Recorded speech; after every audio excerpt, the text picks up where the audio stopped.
What's up, fellow crafters and terrain builders? I'm the TheDungeonMattster, back with another video. In this episode, I'm going to show you how I made this tower terrain piece out of a recycled oatmeal container and some XPS foam. Let's head over our table, get our hands dirty. Okay, first we start by measuring the size of our box. In this case, mine was 4 3/8 inches across. I also measured the oatmeal container to make sure the box was big enough to fit, and it was. The oatmeal container ended up being 4, just under 4 inches. And I measured that, made a straight line all the way across and all the way around.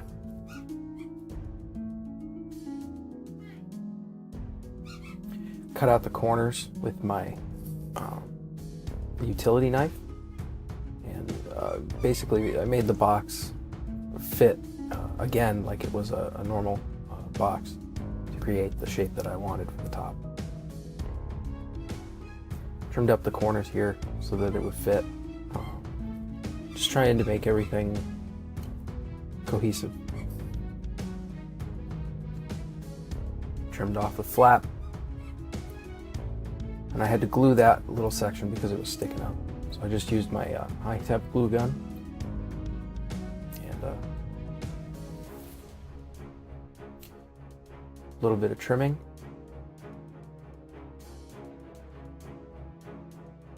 Glue it up.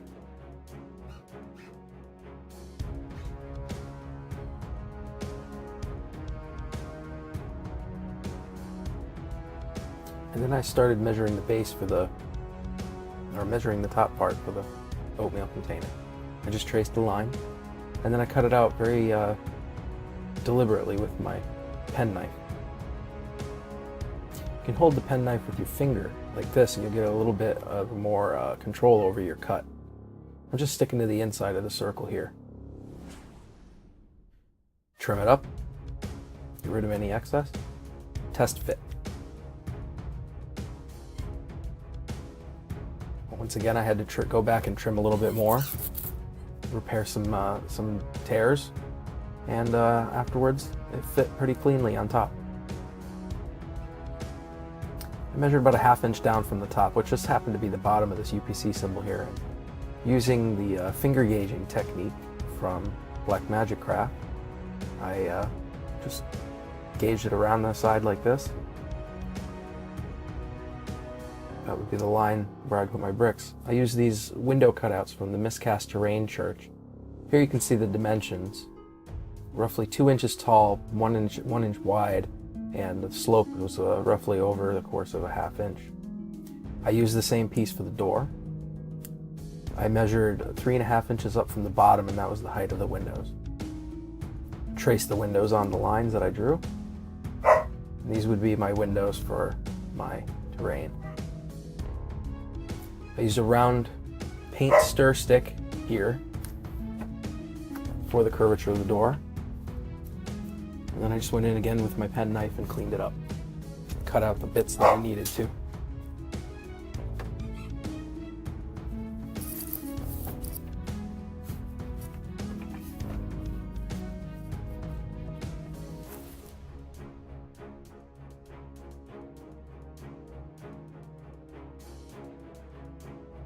Just be careful with the pen knives.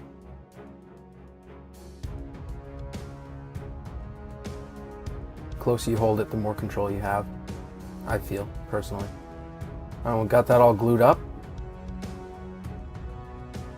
And then we're ready to start putting on some bricks.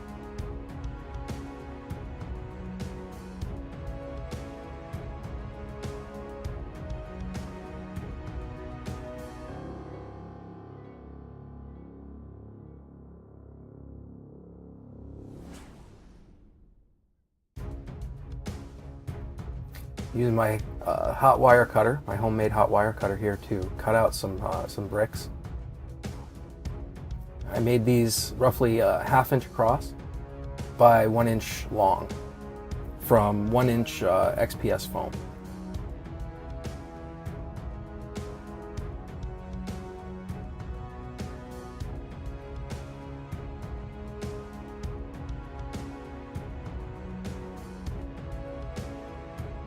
If you can afford a Proxxon cutter, I'd recommend you get one. This doesn't cut the straightest lines, but we weren't going for perfection here, so it's okay.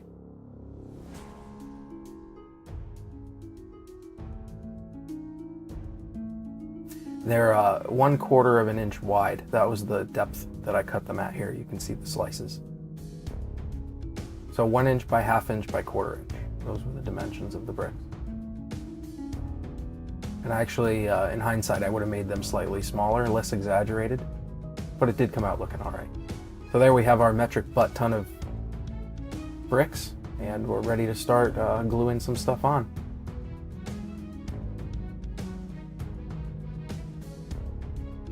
There I chose a standard layout, fairly standard. I decided to cut some of the bricks smaller to use around the windows and for the archway around the door.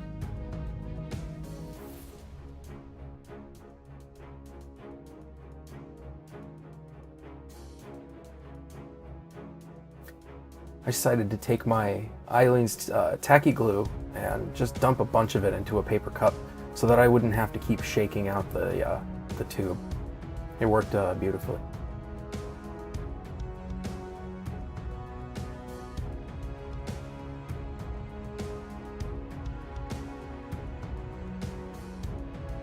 I just use a crappy brush and paint all around the windows, all around the door.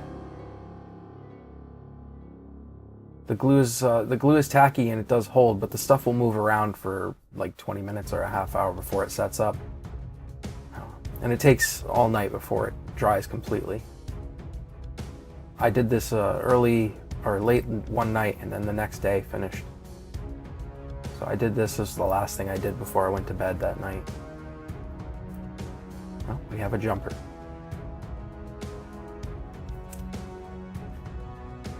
I guess he doesn't like my face either.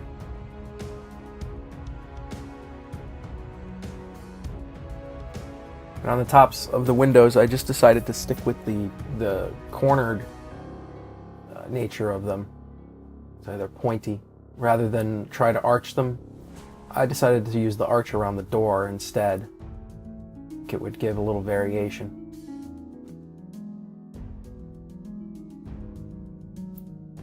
Cut some more small bricks.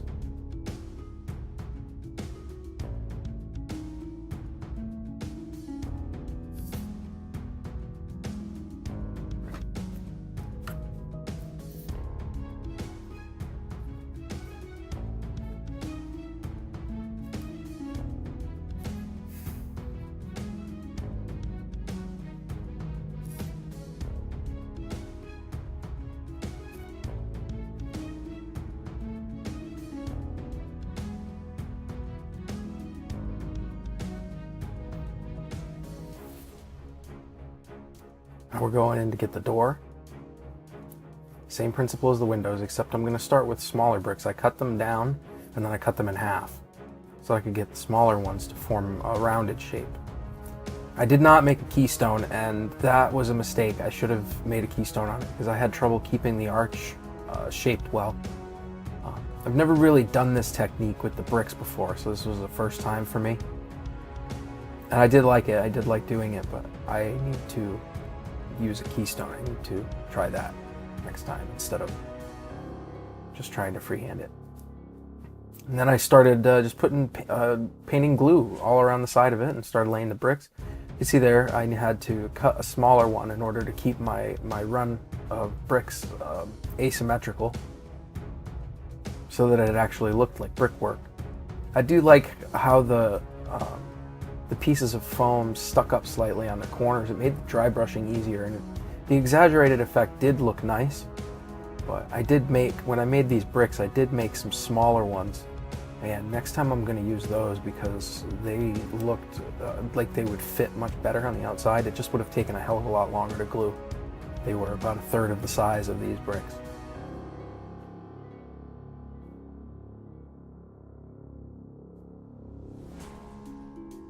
And there you have it, mostly bricked up. I just have left the top portion, just underneath the crown. Now I'm going to double check the measurements. Again, 4 3/8. I'm just going to write that down here on a piece of dollar store foam core. I love this stuff. I love the fact that you can peel the paper off. I tried the rubbing alcohol technique on the regular foam core and it did not work for me. It just warped the foam core. And I did not feel like soaking it in a bathtub, so I was really excited when DM Scotty turned me onto this stuff. So here I'm measuring out I'm measuring out 2 sides at 4 3/8, but then I'm measuring out 2 of the sides at 4 3/4, and that makes up for the difference in thickness of the foam core. This foam core is 3/16 of an inch thick, so you add 6/16 to each side, which ends up being 4 3/4. So here I freehanded the crowns on top. I did a line in the center and then I split the difference twice. And then I just drew a box. And I came back in afterwards with a ruler and drew a straight line for the bottom before cutting them out using my hobby knife.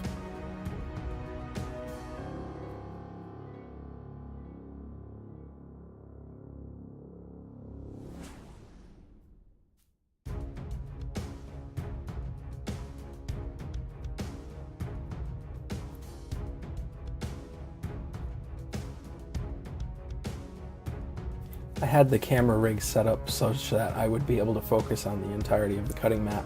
And then I started working closer to myself, completely forgetting that I had a camera running. So I apologize if some of this stuff's off frame. I do recognize it, and am taking steps to correct it. You see how easy that peels off the paper from the front of it. And now I'm just gonna draw on some bricking and then texturize it with some foil. You can see the ball of foil in the top right corner. I'm just going to draw an alternating pattern, just like the brickwork on the rest of the building. I had to be careful with the crowns on top. I actually snapped a couple of them off and had to glue them back on. This foam accepted the super glue I used without melting, but I don't recommend using super glue on the foam. It will melt. Generally. I don't know what confluence of factors allowed me to do it this time, but I was able to. And sorry again for the camera shaking there. I had a new rig running.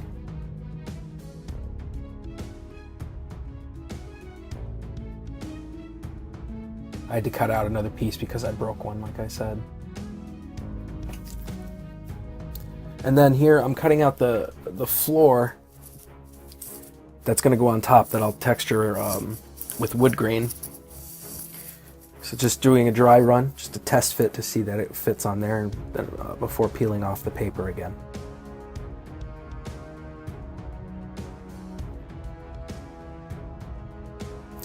And here I'm measuring the width of one coffee stirrer, and that's the width of my planks. In hindsight, I probably should have just glued down coffee stirrers, and it would have been much cooler looking. But I also forgot to cut out my trap door. I was going to put a trap door on the top, and I ended up gluing the thing down before I did. And luckily, the glue was so hot when I put it down, I was able to cut out the trap door. Here I'm using a scribe to poke holes that will simulate nails. After I textured the planks using a wire brush.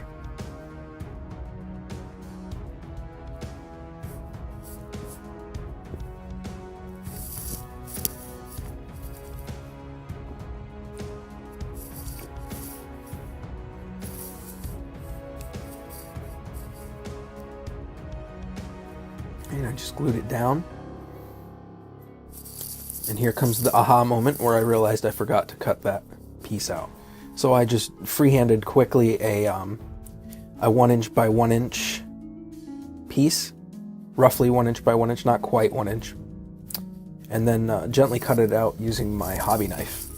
I had to work quickly as the glue was starting to set, but I got to it in time.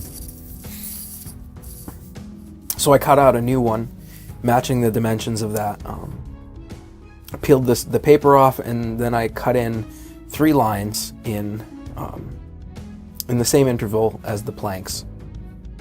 I cut it down and then cut off one more section so that it would be not quite level with the base. I texturized it using the brush again, and then used my scribe to poke holes for the nails. When I use hot glue, I like to make it a part of the model if I'm going to use it in excess. That's why the underside of the roof has such a big bead. I actually went around it again after the initial gluing to smooth it out, sort of. You can see it there. It's kind of bulked up. It ends up looking almost like a mortar. Here I threw together a quick door from some coffee stirrers. Roughly 5 coffee stirrers is about the size of a miniature base. Actually, it's a little bigger if your coffee stirrers are 3/16. If they're not, I'm not sure what the measurement would be, but it's just a little over an inch. Here I start making the cross braces, and I decided to use some painter's tape to lay it down for the gluing, and it made the whole process a lot easier, so I didn't have to worry about things moving on me. Actually, doing this, I came up with a design for another door, and those will be featured in a future video. I just used super glue to tack this down. It dries really quickly, creating a small detail to go on the side that simulates like a lock. You can see in the next shots it's actually missing. I had to take it off. I messed up on it when I put it down. It kind of dried a little crooked, so I scraped it off using my knife and then got rid of the excess glue. I added a second brace to the bottom to fill in some of the dead space, and you can see the door fits almost perfectly in that spot that I made for it. Here I put the detail back on. This is where I'll eventually glue the jewelry ring that will make up the doorknob. So I experimented here with a brown ink that I have. It's called Game Ink. I forget the company that makes it. But I tried to use it on the door, and what ended up happening was I tested it on a piece and it looked okay, but then I put it on the door and you'll see spots where it was lighter, and that's where the super glue that I wiped off dried and prevented it from soaking in. So I went over that with the dark brown wash made with the ink, and it on the spots that were natural without super glue, it came out looking fantastic. It's a great technique I'll love to use again. I eventually went over it with a dry brush, which I'll show you in a second.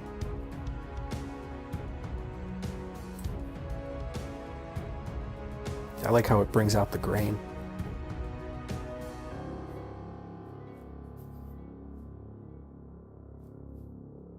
I'm going to dry brush it with a khaki.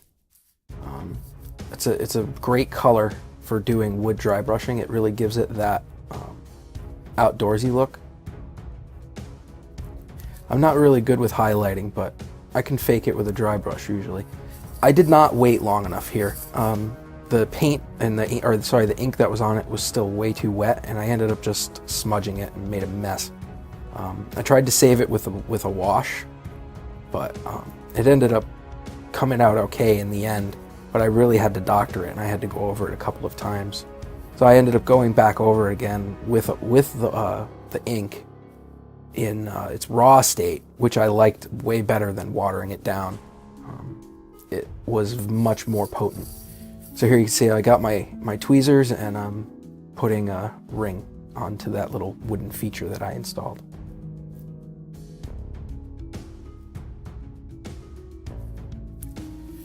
And here I'm going at it with a dry brushing again, trying to pick out those details, and I think the second dry brushing actually looked okay.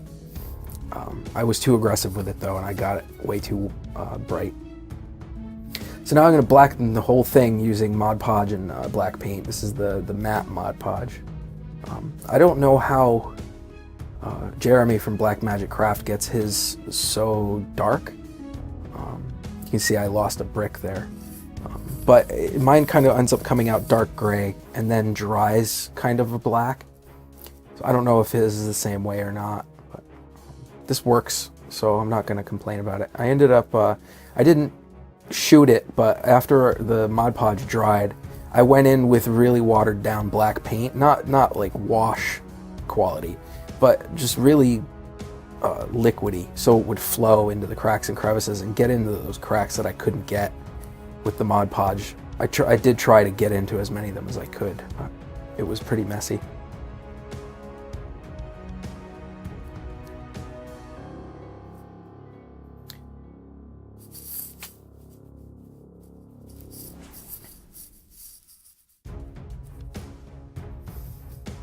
Here I'm going to do a dry brush of pewter gray, but I'm not going to get too much of the paint off the brush.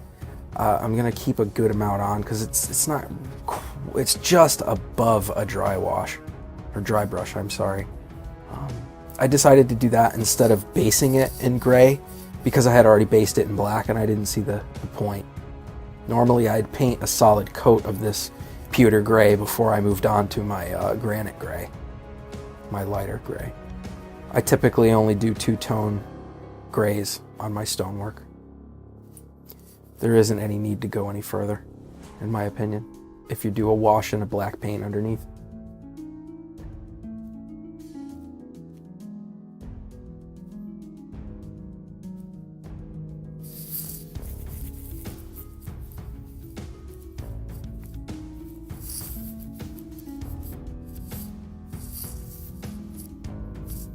And here I've got some granite gray, which is a much lighter gray.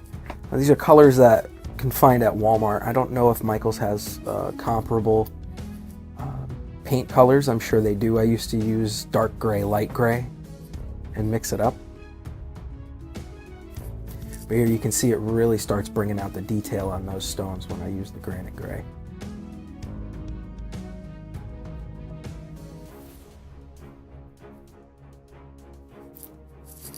I'm not going for realism. I like, well, I'm lazy, to be honest, and I just like to have things ready for the table, and a good approximation is usually good enough for me. I do like to take my time on certain things, but when it comes to terrain, I don't use too much detail. Usually I just fake it. So here I got a brown paint that I'm going to water down slightly, just a couple drops of water, and do it in several coats, and that you get a much more even coating when you're painting a straight color than you do right out of the bottle. It tends to come out too gloopy for me. Even painting terrain, I can't handle it. It clumps and it's just not pretty. But you can see me going over it here and how the change in color is just really bright and vivid color. And here I'm just going back over after it dries and getting rid of some of the wet spots and just blending them in. I'll hit it with a blow dryer real quick afterwards just to make sure that it's dry. I found I missed some spots on the inside of the windows with my granite gray, so I went back in. I'm going to do my dry brush of khaki again, up top, just like I did on the door. And you'll see the details of the wood really start to come out, and it gets even better when you put the wash on it.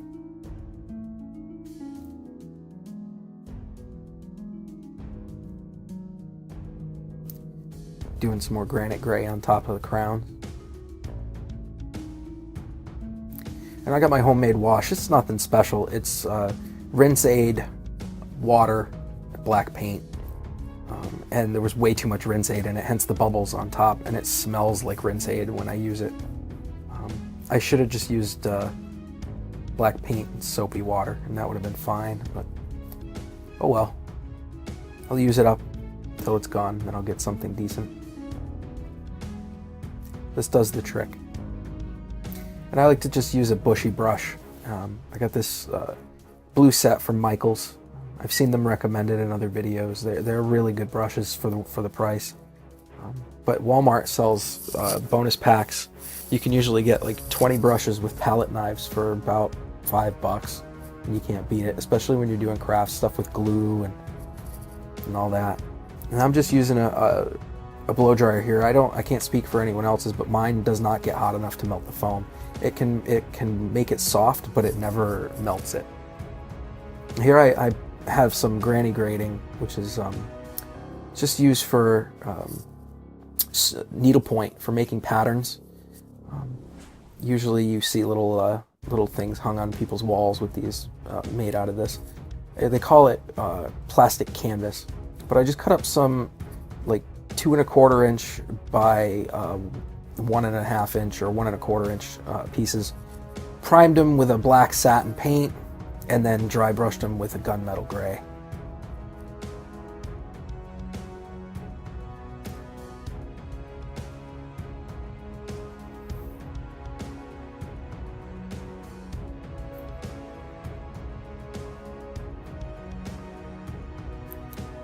So I'll just take some glue on the corners. I'm using my low temp glue gun for this. And I'll just stick it up inside and hold it briefly until it sets. And then I'll repeat the process for the other window.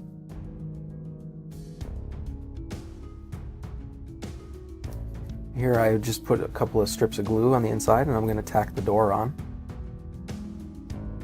That'll never go anywhere. Now here's where I noticed the door was way too light, so I started thinking about what to do about it, and I just hit it again with the ink straight out of the bottle. And I think that did a good job.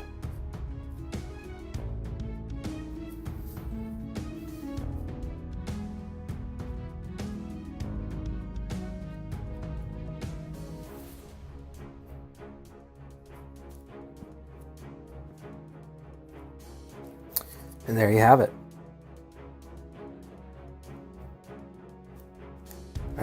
I'll hit it with a matte finish. I like the Krylon. And here's the completed product. My bootleg photo box with no lights on the outside.